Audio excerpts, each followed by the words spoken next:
TIAA is on a mission. Why? Because 54% of Black Americans don't have enough savings to retire. So in collaboration with big-name artists like Wyclef Jean, TIAA released Paper Right, new music inspiring a new financial future. With 100% of streaming sales going to a nonprofit that teaches students how to invest. Stream Paper Right now and help close the gap. If you like listening to Warriors in Their Own Words, check out our other show, the Medal of Honor podcast. The link is in the show description.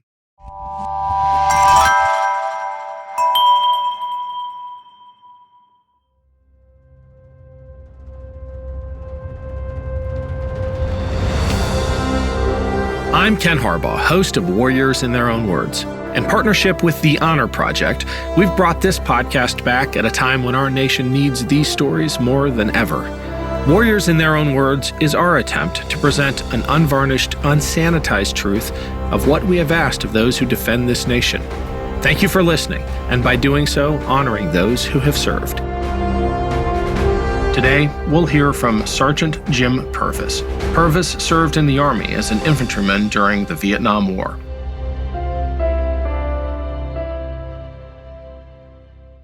My name is Jim Purvis, and when I left the Army, I was a sergeant. I was in the infantry. I was actually trained and designated as a mortarman, but I served as an infantryman in Vietnam and as a drill sergeant later on. Well, I'm an Ohio boy. I was born and raised in Cleveland Heights.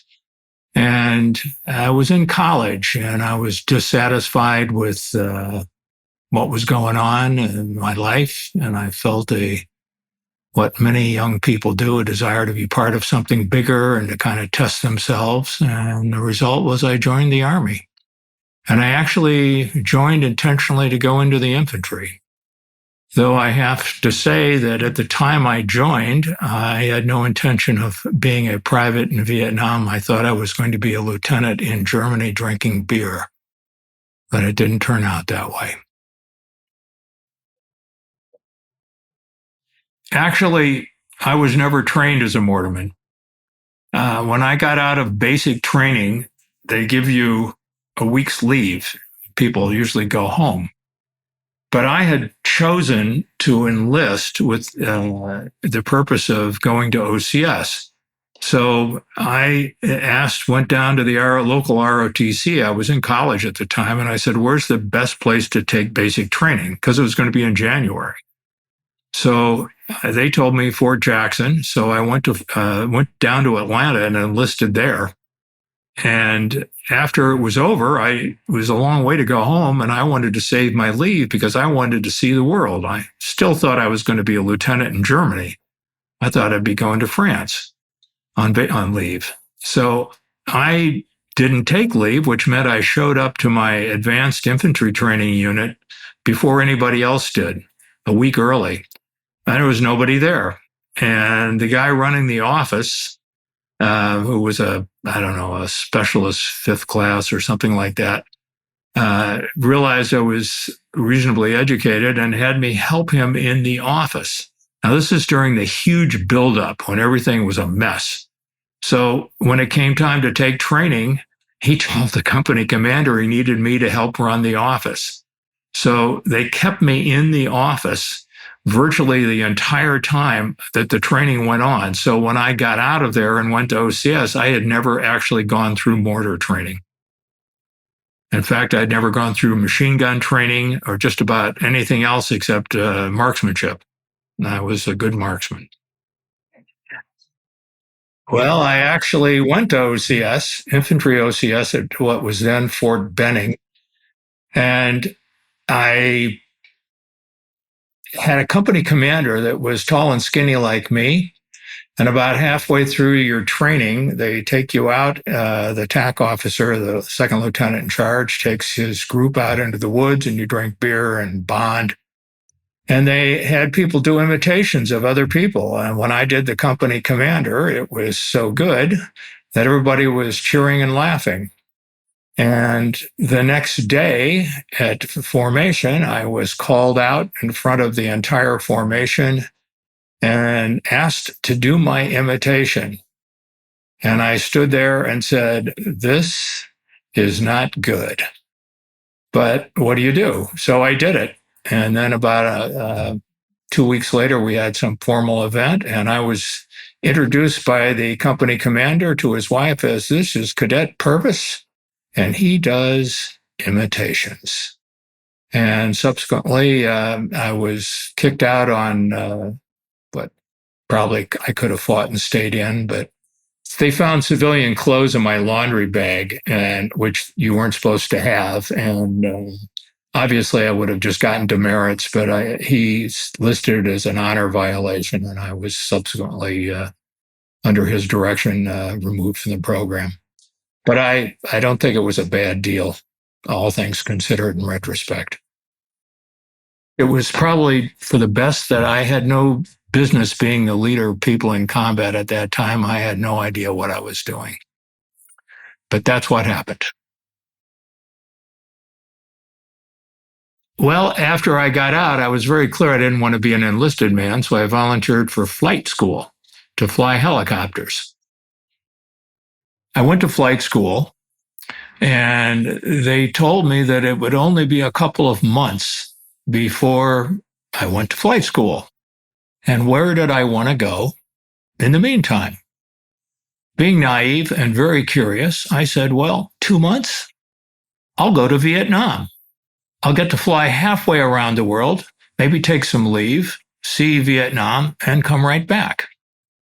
So off I went, innocent and naive as I was. And when I arrived at my infantry unit, I said, I won't be here long. I'm going to flight school. And everybody laughed.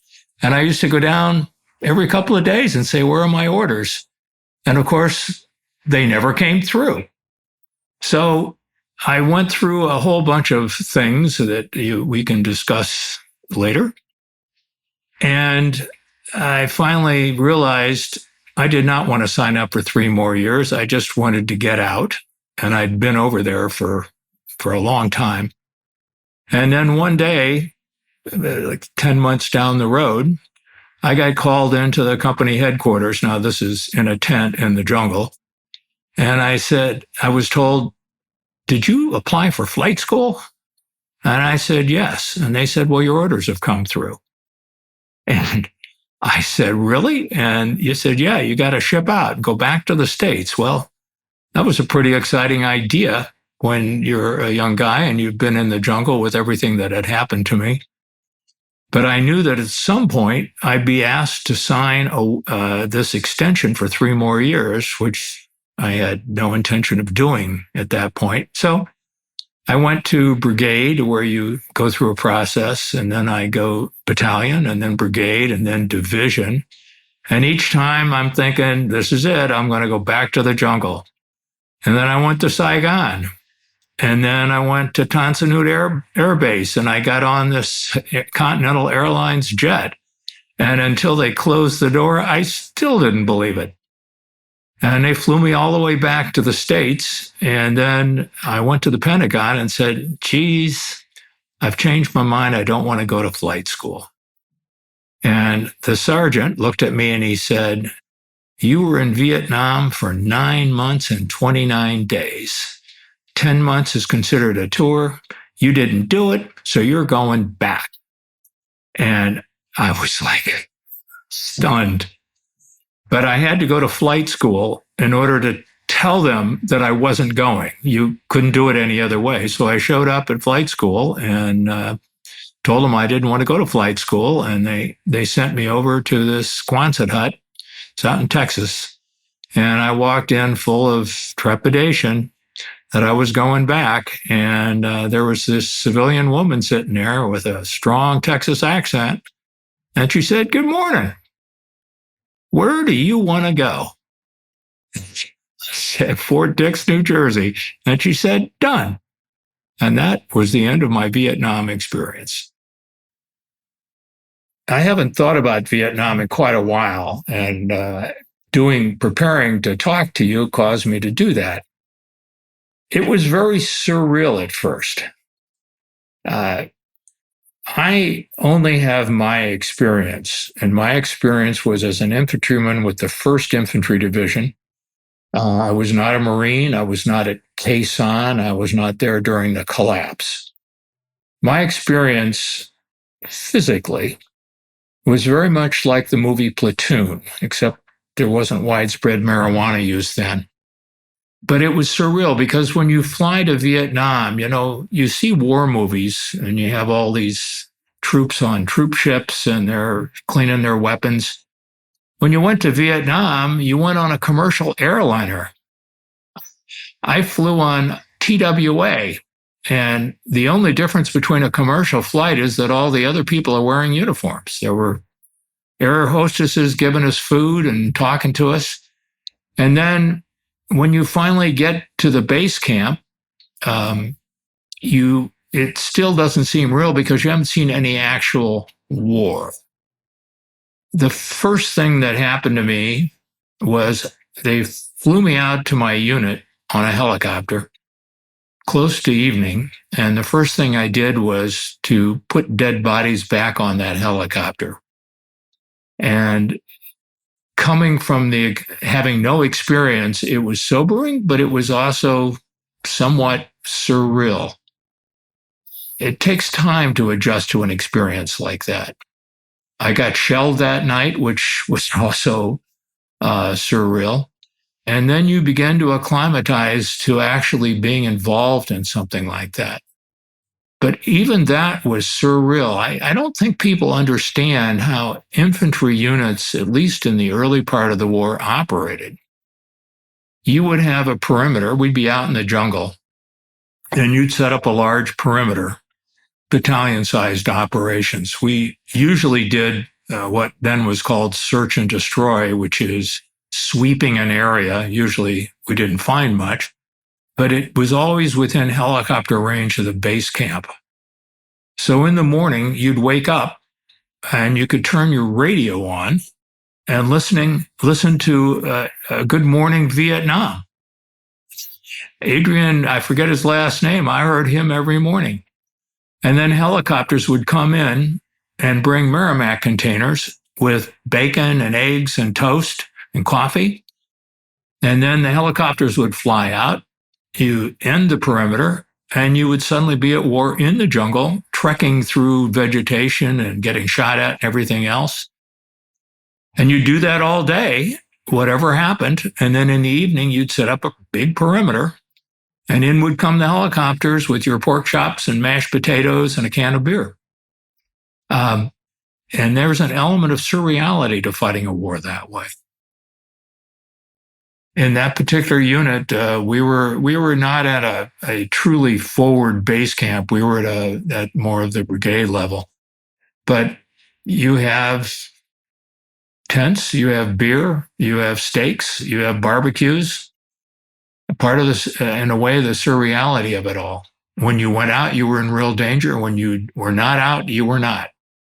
Occasionally, the unit might get mortared, but a brigade base camp usually didn't get very much of that, not where we were located. We were located west, right on the edge of west of Saigon. I've actually been in Cambodia, I assume. There's no boundary lines out there, but we were out at the very edge of the controlled area west of Saigon. I can tell you that I didn't know what the hell I was doing. That should be obvious from this conversation. I was as civilian thrown into the mix as you could probably get under the circumstances. And I very much was aware of sticking with everybody else, and if they knew what they were doing, I was going to be okay. So as the junior person on a patrol, I carried the radio, and I was in the middle of the column. So I was new enough and foolish enough to not truly know where we were going. The experienced people had it out on a map. They knew the ins and outs. The patrol leader did. you had total trust in the patrol leader, who was a sergeant who had been doing it for a while. Somebody who'd had multiple tours and volunteered for them. You basically, it's a cliche, but it's true. The vast majority of being in war is boredom and effort, marching, climbing up, climbing down, climbing through in the case of the jungle. And there are just moments of something else happening. But you never know when that something else is going to happen. And you're forced to try to have constant awareness, which as a human being is very hard to do. I can remember, marching through the jungle, walking, not marching, a bad term, walking, and then, of course, stumbling upon a tripwire in the middle of nowhere. And yet there it was. And if you tripped it, you would be dead. So it had that kind of hour by hour feel, constantly ants crawling on you, constantly. When you stopped, for instance, you just lay down and slept on the ground exactly where you were. When you're out with an infantry unit, we form a circle with our feet together, but you don't move, you don't talk, and you just lay there. And if something crawls on you, it crawls on you. That's pretty much what day-to-day was like. And I think I've described to you when you're in an infantry unit, as opposed to long-range recon, when you're out there alone, the unreal part of the breakfast and dinner and the radio and the idea that there are airplanes constantly flying over you, hovering over you, protecting you. It's certainly not what the enemy had. The people that we were fighting were living, breathing, and dying and grubbing rice and everything else. But we knew that we would only be there 1 year.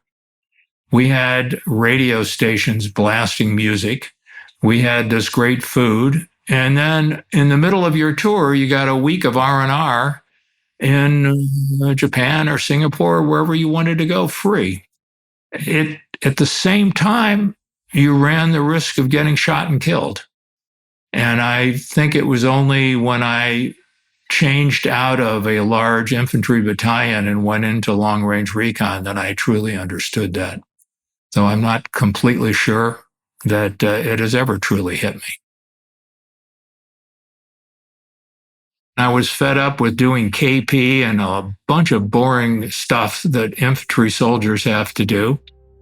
And I thought, well, this is a chance to do something different, because they emphasized that you only went on patrol or relaxed. There was no other duties involved. And so I jumped into it.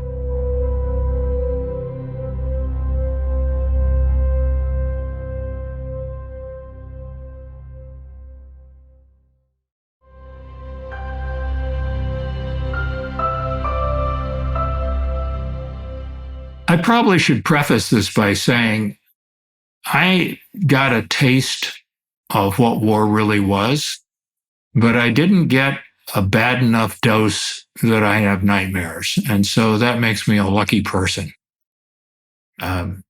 Winston Churchill once said, getting shot at unsuccessfully is a very exhilarating experience. I've misquoted him. It's not exhilarating, but it does give you perspective. My first experience we used to call it LRPs. 5 men dropped in by helicopter, hopefully unobserved, to try and locate enemy forces. So you're basically walking and operating without speaking virtually, spread out in formation, not on a trail in the jungle itself. The first patrol and quite a few of the patrols, and we never actually ran into anybody. You're basically by yourself in a very silent green jungle, which actually has a certain amount of beauty to it, although there's a certain amount of anxiety at the time. But because nobody's talking, it's a very quiet, carefully, your footsteps are done very carefully. It's an experience until, of course, something happens.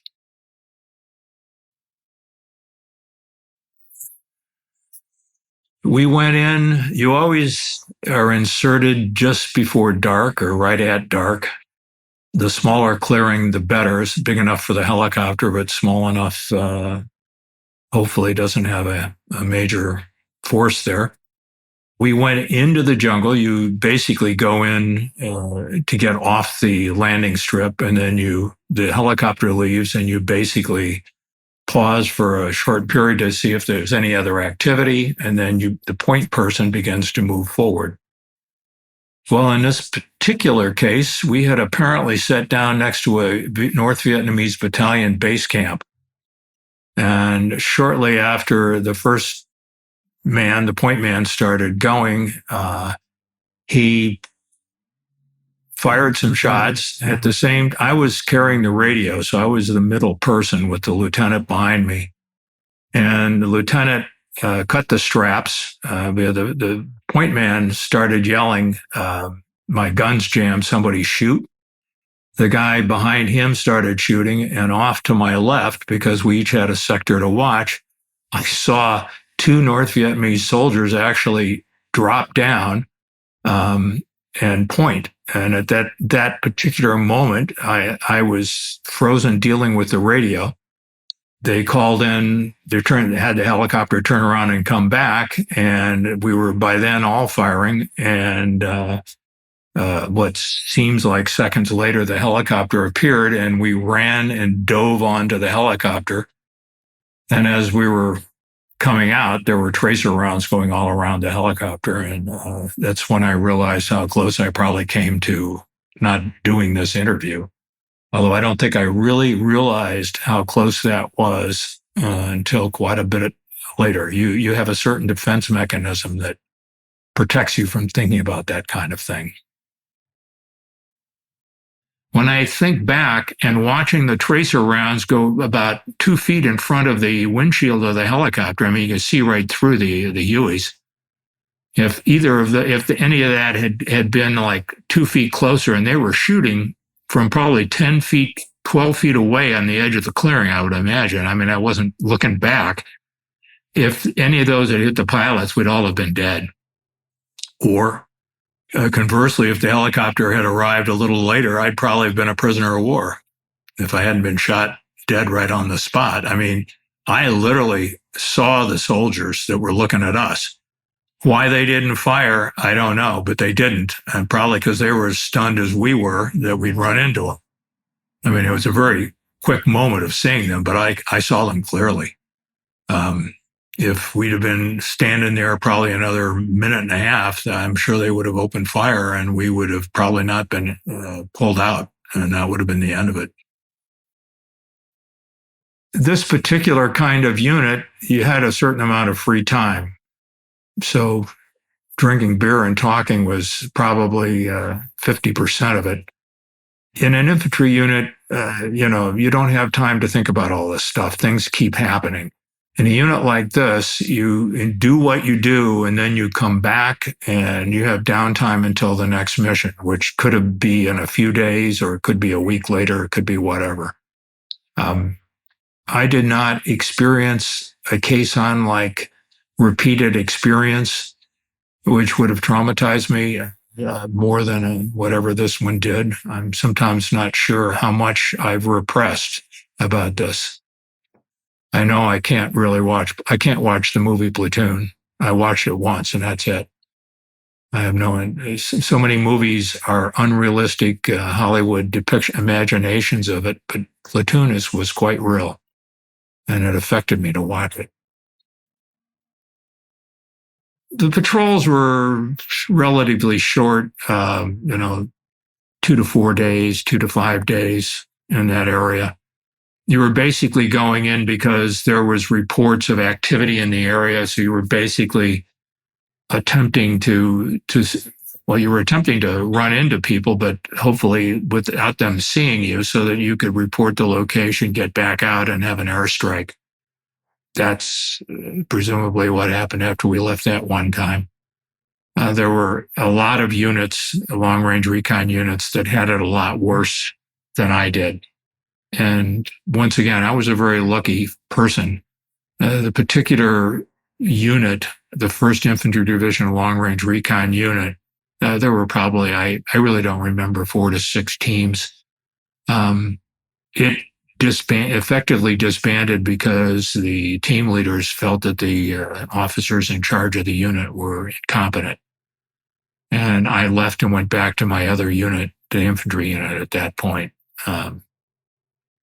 But some of them, it's all, the thing about war that people don't appreciate is how much of it is chance or luck. I mean, you can stand there and nothing happens to you, and a person standing next to you can get their head knocked off. And it's just, by any real definition, luck who was standing in the path of it. I'm probably a reporter at heart, an observer. I don't think the combat was surprising as much as the whole unreal atmosphere of that, what happened out there. It was very clear that we were not fully engaged, that there were, I can remember having the entire battalion form up. We're talking a couple hundred people in like a parade formation in the middle of this base camp, in the middle of the jungle, in the middle of a war, so that it would look good for a general arriving on a helicopter. And I can remember thinking, this is really strange. I can remember going into Saigon. I was the unit scrounge, and I was very good at finding things. So much so that the officers sent me into Saigon to get cement for their barbecue.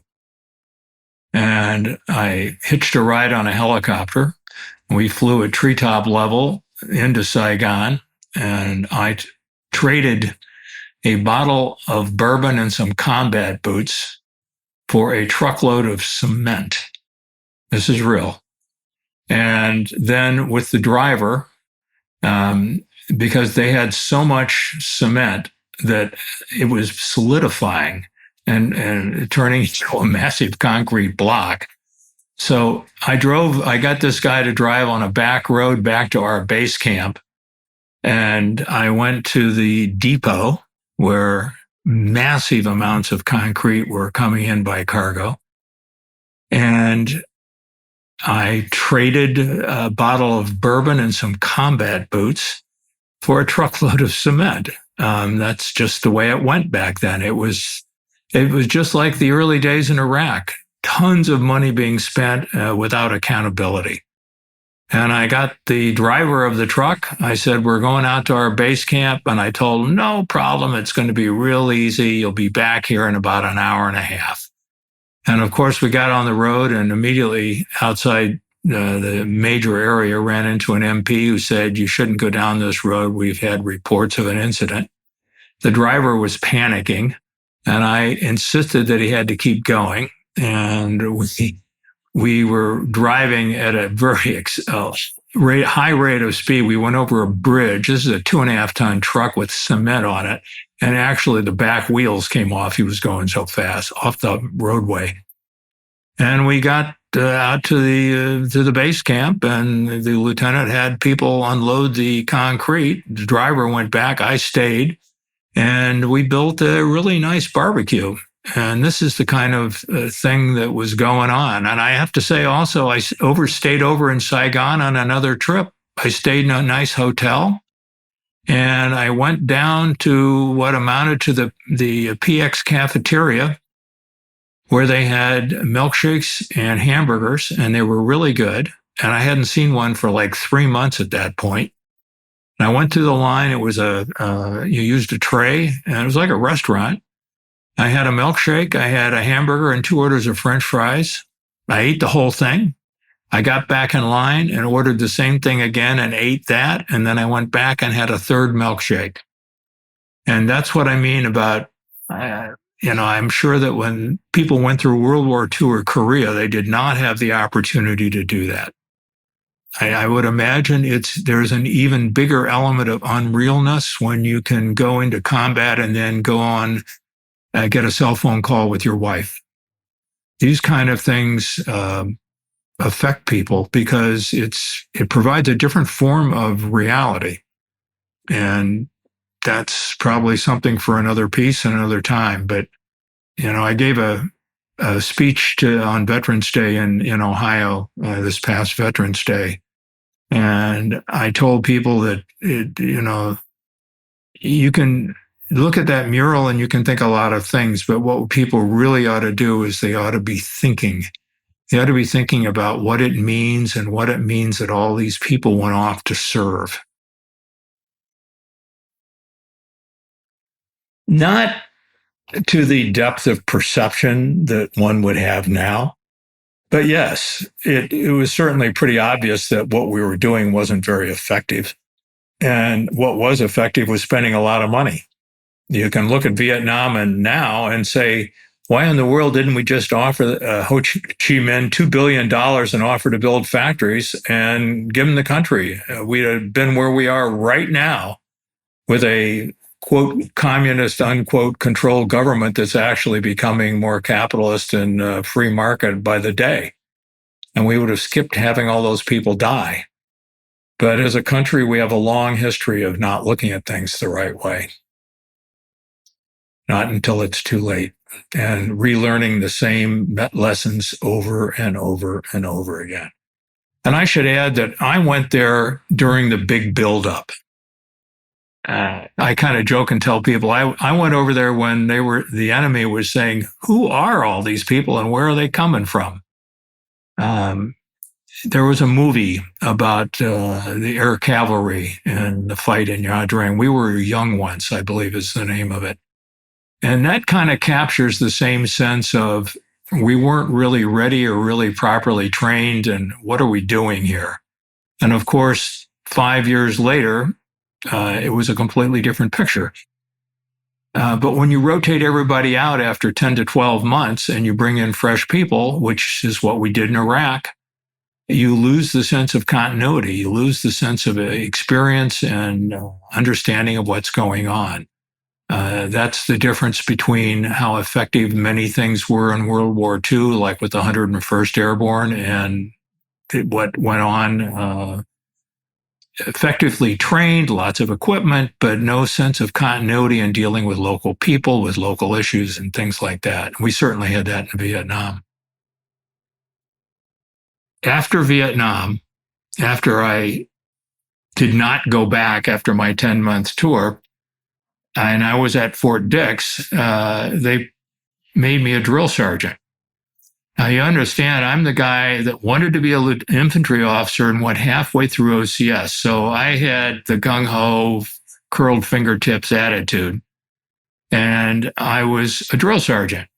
And I did that for, 3, 4 months, 5 months, something like that.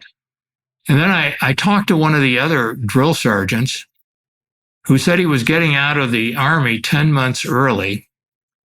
And he said there was this program that you could get out of the Army 10 months early for seasonal occupation. Now, I assume this was originally designed for farmers. And he was an actor. And he had applied to get out 10 months early so he could do summer stock work. And the Army okayed it. And I was dumbfounded. And by then, I actually really wanted to get out of the Army. And so I went into New York City on a bus, and I went to Herman's Sporting Goods store. I can remember this instantly. I read up on ski equipment on the way in on the bus, and I told them I wanted a job as a ski salesman. And they gave me a letter saying they were offering me a job as a ski salesman. Now, by now, it was like the fall. So I went back and applied to get out 10 months early based on my need to be a ski instructor. And I took it into the first sergeant, and along with the letter of offer of employment, and he used a very strong expletive and told me to get out of his office. And then I went in and spoke to the S1, the operations officer, who I knew, and gave it to him, and he said, sure, and he signed it. And I got out 10 months early.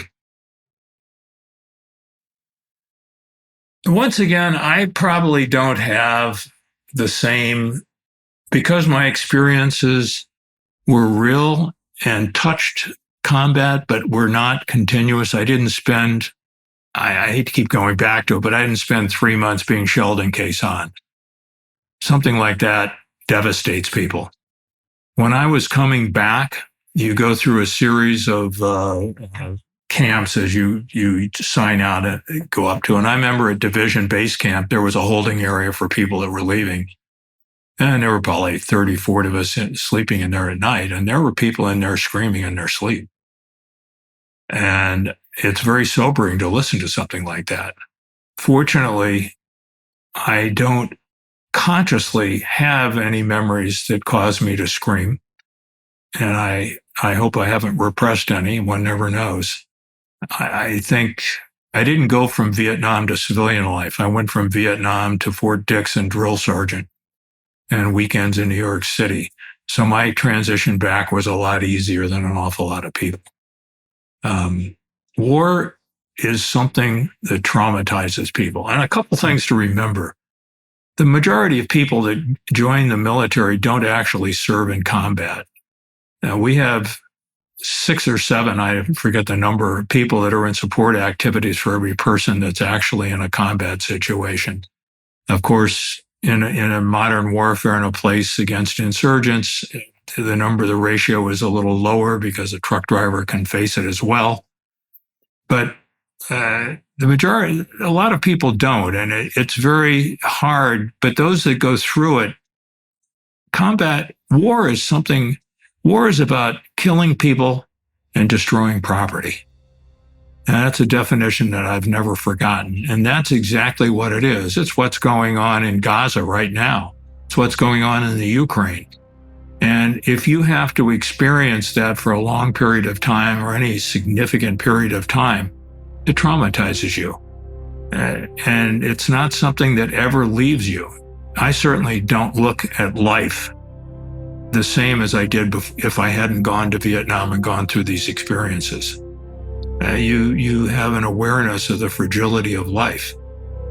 I can certainly remember being in somebody's living room when they bombed Baghdad the first time, and everybody's cheering. And all I could think of is a lot of people are going to die, and a lot of them are going to be Americans. And that is, of course, exactly what happened. Anytime you have a war, it's a very, very sad experience.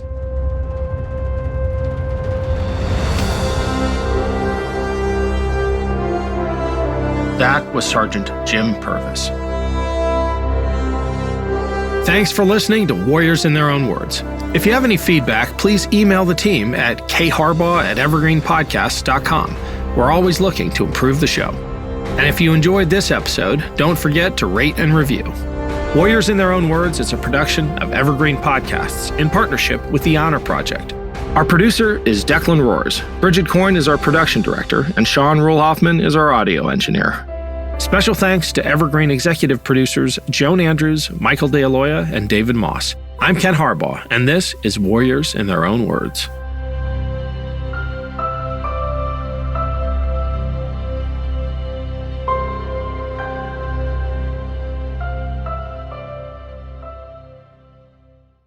Welcome to Anthology of Heroes, the podcast that explores the most pivotal moments of history through the eyes of those who lived it. In this podcast, we don't spend our time recounting facts and dates. Instead, we follow in the footsteps of national heroes, kings, or ordinary people who lived and breathed the moments that shaped our world. We're not hemmed in by eras, borders, or religions. Instead, we seek out the tales of those who defied the odds and fought passionately for their beliefs. Whether they're right or wrong is up to you to decide. From Vercingetorix's doomed rebellion against Rome, to Osceola's unshakable war against the USA, all the way up to the inspiring Sobibor concentration camp uprising in World War II, each episode is an immersive listening experience, blending music and sound effects to really draw you into the story. Our episodes go for about 45 minutes, making them perfect for your commute, and are crafted using a wealth of historical sources, which I list on our website if you want to learn more.